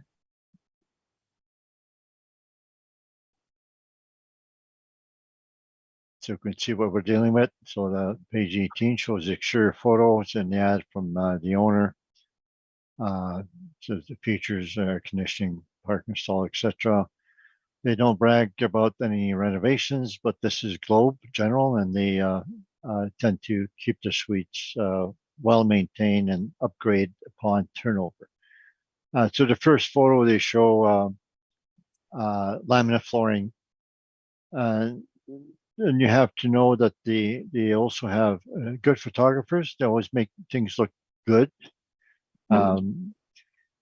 So that they do very good painting and very good photography. So it shows the laminate flooring, and you may peek in the kitchen there. It looks like a small walk-through kitchen, relatively not bad size for a dining room. The next page is the living room again, with the new laminate flooring. And then we have the kitchen. There's the small walk-through kitchen. Cabinets are relatively plain, but they're not old, and the laminate countertops. And I believe this is stainless steel appliance there. Bedroom appears to be carpeting. Bathroom, it's normal ceramic tile and a nice vanity, but I don't think it's modern per se, but it's very well kept. Then we have suite plans, and I don't want to spend too much time on that, but the bedrooms are relatively small, 623 square feet. And if you look, the dining rooms are always, not always, but this one, they're a good size, 20 feet by 12, so that these type of older plans have good size living room, and the rest kind of suffer in the square footage. The dining room is very small, 8 feet by 7 feet 7. Kitchen is very small, 8 feet by 6, and the bedrooms are 10 by 11, so not that great. And they tend to have kind of a bit of wasted space at the beginning with the little foyer and the storage room. And my comments is small dining room after. Then the next plan is 2 bedrooms, 865 square feet. And I say small dining room again, so 8 feet 6 by 7. Living room, good size again. Bedroom, not that wide, but not bad. It's just like medium size. But you see the entrance, and then the long corridor with the stores. That's the old concept where they waste a lot of their square footage for corridors and storage and closets. Now, and we can go back to the report. So we have the aerial photo would be page 7. Shows long, narrow apartment with the parking in the back. Then it shows the Google Maps as to where it is in London, east of Gateway. So it's off Monroe. And the cap rate would be starting page 13. So subject built 1965, effective age of 1980 as per the assessor. Effective age is always very subjective. In this case, the it doesn't matter, it still fits in the category, 1960 to 1998, 1 to 5 stories, 5.5% cap rate. And we don't give any differences for factors, specific factors. The next page is the income approach, the spreadsheet. You can see the income that has and the vacancy. So they're pushing the rents at all times. The vacancy tends to be high. So last 3 years, 6.3, 3.7, 7.2. The average 5.7, and we went 5.7. So we went less than actual vacancy this time. And it's higher than the assessors naturally, but it's site specific. And the rent line 3 is $9.65 per suite, which is slightly less than the assessor. And then line 13, after we add the laundry, parking is included in the rent. We get $460 GI versus the assessor $475. So we have less income. Expenses, we stabilize normal way versus all the expenses. The repair maintenance is shown line 27. We stabilize at 2,086 per suite. And we'll go to the next page now, page 15. It shows the first page, extraordinary repairs. So they have a high amount in 2017, 2020. We did not allow those amounts. General building, they had a high year, 100,000 1 year. We disallowed that. We disallowed 2017, and then we times 50%. So we cut it down by half after removing the high year. The flooring replacement, we stabilized the average, which is $350 per suite versus the maximum 500. So they're doing a relatively good job of replacing the flooring upon turnover. I should mention turnover is 20 to 25% per year, but only a small percentage of that would have carpeting or flooring and appliances are actually 8 years old. So some of them may have only 2-year-old flooring or appliances, and they're not doing anything for those particular suites. So if they're doing it on an 8-year basis, and they're less here at 350 versus 500. So that means they would be renewing the suites every 8 years or less. So they're actually less now. The painting, we max it out at 225, so they have higher painting. And that's part of Globe General Styles or Phoenix Style is that they tend to repaint the suites upon turnover versus all the suites. So that's how they make the suites attractive to get the highest rent. And then we have the electrical plumbing. We remove some of the high years. So then when we stabilize that, it comes to 2,086. So that's after we've done some of the cuts that we've done shown above. And then we put that in on the previous page. So our net income, line 33, on page 14, we're 211 and the assessor is 251. So we're much less than the assessor. Slightly less rent, but more expenses. And we would suggest that they're getting those high rents that they have because they're putting the money upon turnover in the repair maintenance, so the two should match. So our value comes to 3,000,008 versus the assessor 4,963. That's my report, and thank you. Thank you. Mr. Boardroom, do you have questions for Mr. DuPont? I have none, Madam Chair. Do you have questions, Mr. Mann? Just about the timing of the renovations, I think it says that hardwood floors are put in. The pictures seem to show a fairly new build. When were these renovations done? So it's an ongoing basis. It's not renovations, it's upgrade upon turnover. The assessor gave an effective age, and I don't know if that was in the past, because we studied the 5 years. I don't know if in the past they had done some renovations prior to that. like a one-time renovations, but with the repair maintenance being at 2,000 per suite, I don't think the renovations would have been recent. Because usually within 8 years, 10 years of renovations, you would still have low repair maintenance, and this one is relatively high. So any renovations that occurred, I believe, would be a distant past. Okay, thank you. Ms. Davidson, do you have a question? I have one question. Can you provide the reasons for why the vacancy rate is so high in this particular location? It's not a location. It's the owner is pushing the rents as far as possible. So they're not taking the easy way out. They just increase the rents to see where the market will push back. And that's how they do it. So that's the style of Globe. They tend to have high vacancies because they're pushing the rent. So it's their way of testing the market. Is that this particular company? Yes, this company, they tend to do that. They spend a lot of money repair maintenance, and they tend to have the vacancy at the high end. They don't, if they get a 1 or 2% vacancy, they say our rents are too low and they'll push the rents up. So that's their style of management. Okay, thank you. That's all my questions. And I have no questions. So moving on to number 7, I believe, 100 for rent. Mr. Boardroom, when you're ready. Thank you, Madam Chair. Next property has a file number of 22-2778. The property has a roll number of 02051 138000.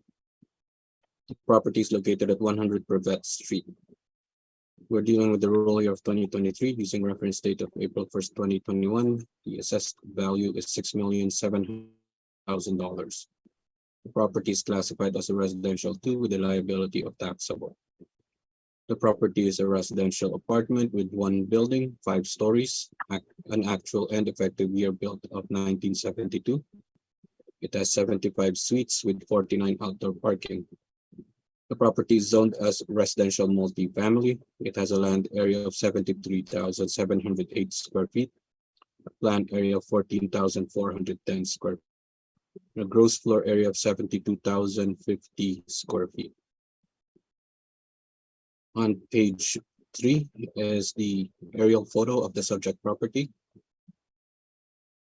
On page 4 is the income valuation summary. There are 75 total average monthly rent per unit of $911.54. The gross potential rent is $820,386.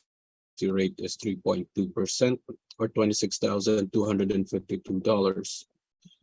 The effective gross income is $794,134. Expense ratio is 54.88% or $435,821. The net operating income down to $358,313. Applying the capitalization rate of 5.3% on the net operating income. Capitalized income is $6,760,623 or $6,761,000 rounded. On page 5 are some rent comparables. The first one is located at 1770 Henderson Highway. The average monthly rent per unit is $1,067. The second one is located at 1792 Henderson Highway. The average monthly rent per unit is $1,081. Third one is located at 120 Brevet Street. The average monthly rent per unit is $1,038. And the last one is located at 5 Valhalla Drive. The average monthly rent per unit is $1,004. On next page, page 6 is the map of the subject property and comparable rents. On page 7 is the capitalization rate chart. On page 8 is the capitalization rate evidence. And beginning of page 9 to page 11 is the 2020 income and expense information for the subject property. And that's my presentation, Madam Chair. Thank you. Mr. DuPont, you have questions for Mr. Boardroom? No questions. Mr. Mann, No, I have no questions. Thank you. Ms. Davidson, I have none either, thank you. and I have no questions. We'll move to the last item on our docket, which is 424 Keenly side. Henry to do still. Pardon me? We have Henry to do still. on Oh, this one. sorry. That's- Sorry, I'm ready to go. Yeah. Thank you, Mr. Dupont. You can proceed. Just look at my photos and I'll tell the story. Actually, you start page 18. And that's the ad from Towers. Then the page 19 under suite features, it does not say renovated. You just say suite features, cable, heat and hydro and water is included. And then the first photo shows a living room. It still has a carpet, so there's no new laminate flooring. Shows a small little dining room, and it appears to be a tiled floor. And they have like a small walk-through kitchen, which you should see a photo, next photo. So on the left, the countertop is the square countertop, so it's still the old Arborite countertop, and the white appliances is not stainless steel. The photos look good though. If you have a closer look, you'll see that it's not modernized in any way. And then the bathroom, the green tile, that's old style, and the tile floor is old style also. And Arborite countertop, well, actually countertops and laminates got the rounded corners there, so a bit more modern than the kitchen. But it's not modernized in any way. And the bedroom appears to be carpet, that square type carpet, low pile carpet would be cheap carpeting. So if you can go back to our first page, the exterior photos, that shows the full 5 stories, no basement suite. Aerial photos, page 7, shows where it is in Privet, and you get the parking in the back, L-shaped building. Then we have the Google map showing it's where it is off Monroe, west of Panet. Cap rate, subject built 1972, 5 stories, 31% parking, so it's low on the parking. The age group it fits is 5.5%. We don't give any other factors, so we don't change the cap rate. To the spreadsheet itself, the evaluation, page 14. You see the renter has it shows discounts. I believe those are simply the discounts off what the rent control will allow. Then they have the vacancy, relatively low vacancy. We stabilize at 3.2, the market vacancy. The line 3, the rest that we stabilize at the actual is 898 suite. Suite mix 31 1 bedroom, 44 2 bedrooms.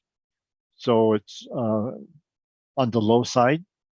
And it's due to this condition. As you can see, it was nothing modernized in the photos. Top, it shows that the parking is 23 stalls versus 75 parking, 75 suites. So it's a 31% parking. So it has low parking, but we did not adjust the cap rate due to that. Just something for you to consider when you do your calculations of cap rate. Line 13, after we add the laundry and the parking, we actually higher than the assessor. We are at 820,000 versus the assessor sum of 94. Expenses, we stabilize normal rate for virtually all the expenses. The repairing maintenance, we have a separate analysis. The line 27, we stabilize at 1677 per suite, which is kind of medium repair maintenance. And the repair maintenance, the next page, page 15, shows, so they had some, 2016, they had extraordinary repairs, 156,000 that 1 year. Not much subsequent years. You spend money on the windows and doors, pool and parquet on a recurring basis, and we stabilize at the 5-year average for those items because they're doing that on a recurring basis. Flooring replacement, $144 is the 5-year average, which is low compared to $500.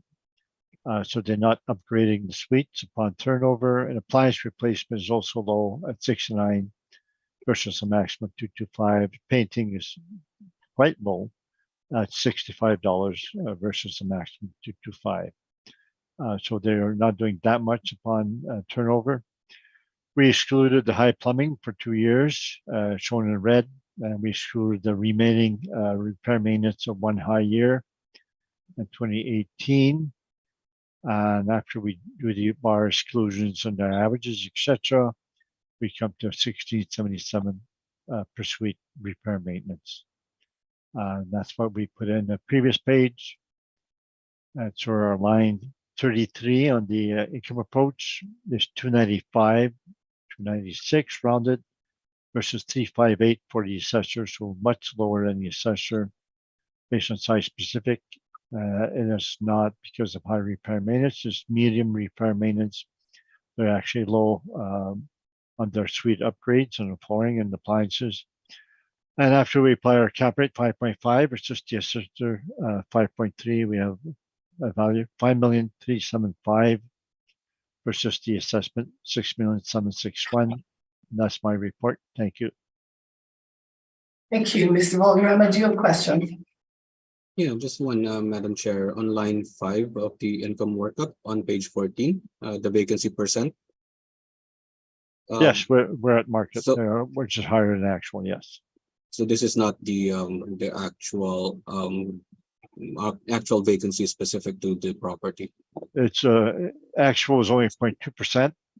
We would not go stabilize at that low amount. Anybody buying would not assume that this low percentage vacancy would go forward. So a person would tend to go with market vacancy at that point in time. It's too low to use to stabilize. That's all the questions I have, Madam Chair. Thank you, Mr. Nunn. No, I don't have any questions. Thank you. Davidson. I don't have any either, thank you. And I don't have any question. And now we can move to number 8, which is for 2014 lease act. Mr. Valderrama, when you're ready. Thank you, Madam Chair. Last property has a file number of 22-2111. It has a roll number of 02051147100. The property is located at 424 Kinley Side Street. We're dealing with the roll year of 2023 using reference date of April 1st, 2021. The assessed value is $11,480,000. The property is classified as a residential 2 with a liability of taxable. The property is a residential apartment with 8 buildings, 2 stories, an actual and effective year built of 1977. It has 112 suites with 128 outdoor parking.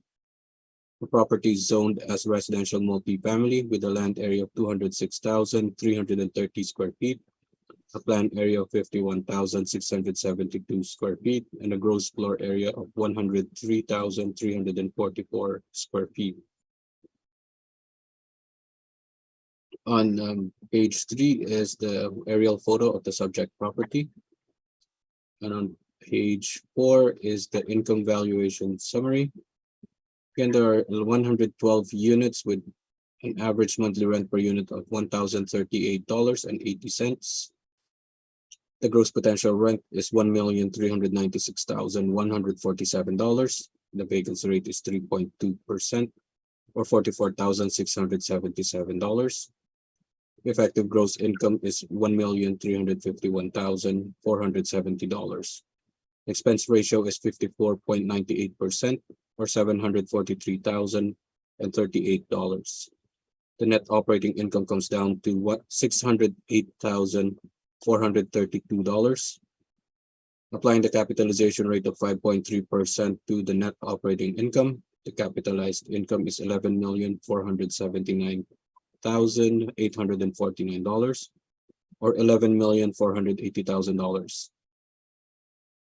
On page 5 are some rent comparables. The first one is located at 21 Antrim Road. The average monthly rent per unit is $1,197. The second one is located at 15 Ray Crescent. The average monthly rent per unit is $1,169. The third one is located at 1,301 or 1301 Ross Say Street.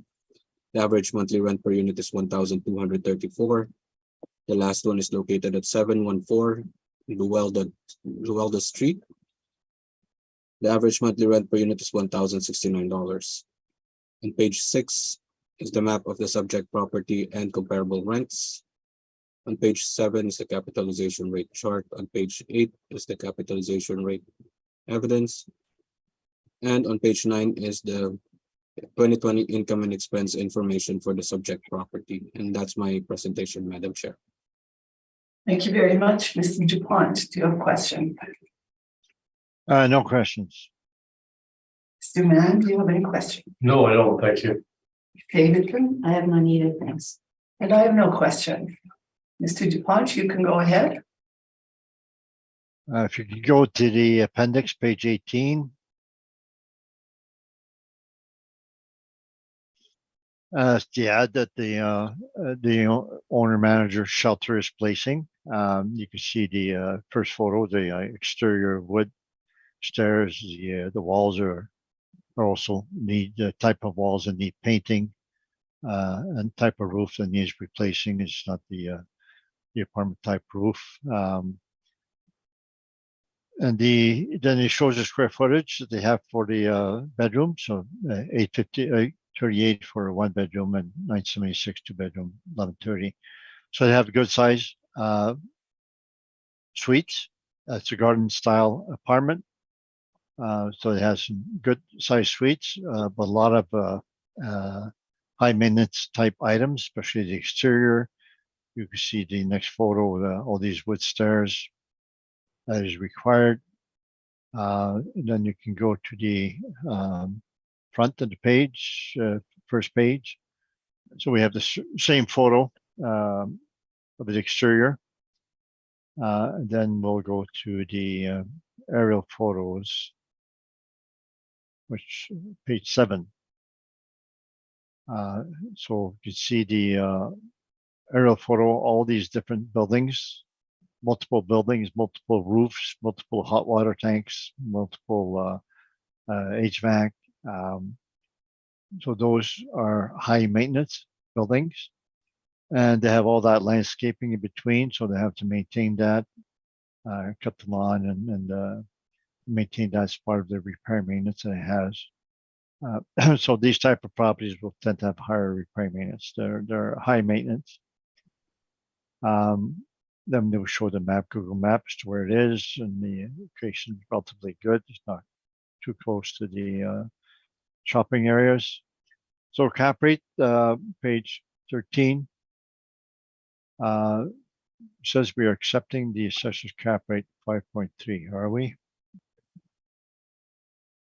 No, we're 5.75. So that's a typo.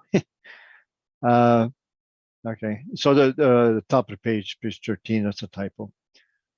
Take from another property and we forget to change. So the cap rate for this age group is 5.5. Built 1979, 3-story garden style, multi-building wood frame, and we add 0.25% for negative factors. So our cap rate is 5.75. So the 5.3 is a typo. So the next page is the income approach.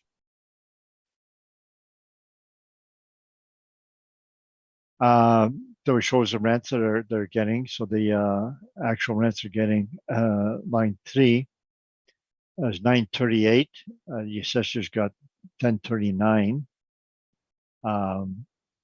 The vacancy it has is shown there. It's 1.9, 1.8 for prior 2 years. We stabilized in the market 3.2. Then we add the parking.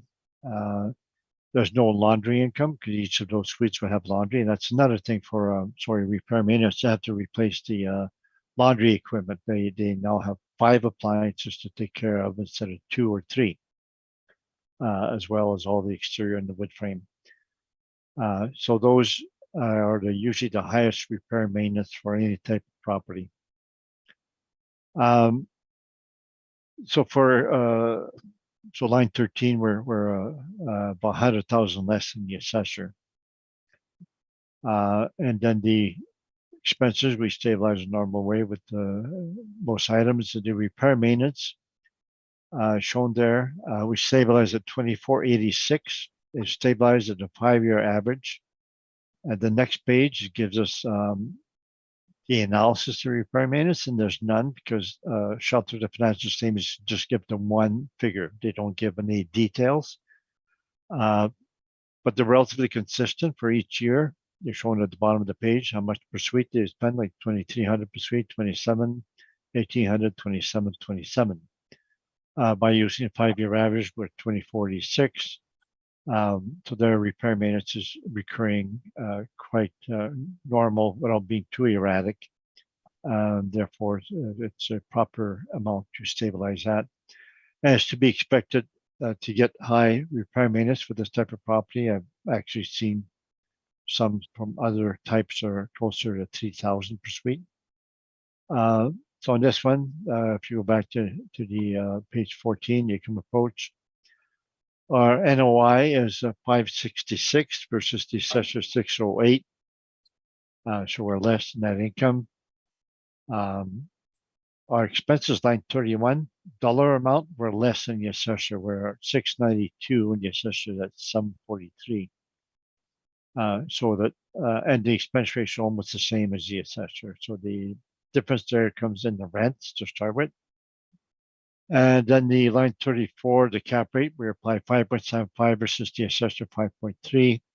And we have a 0.25% premium due to negative factors because of high maintenance type of property. There were a lot of things to replace and fix and lots of roof and appliances and exterior services.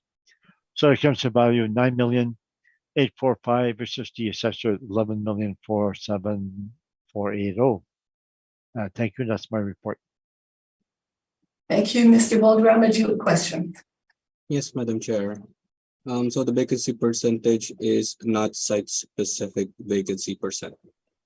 No, I went with the market vacancy and it's the same as yours. And the capitalization rate of 5.75 is not the typo, just to clarify. The 5.3 is the typo on page 13. Oh, yeah, the previous page, yeah. All right, and that's all the questions I have.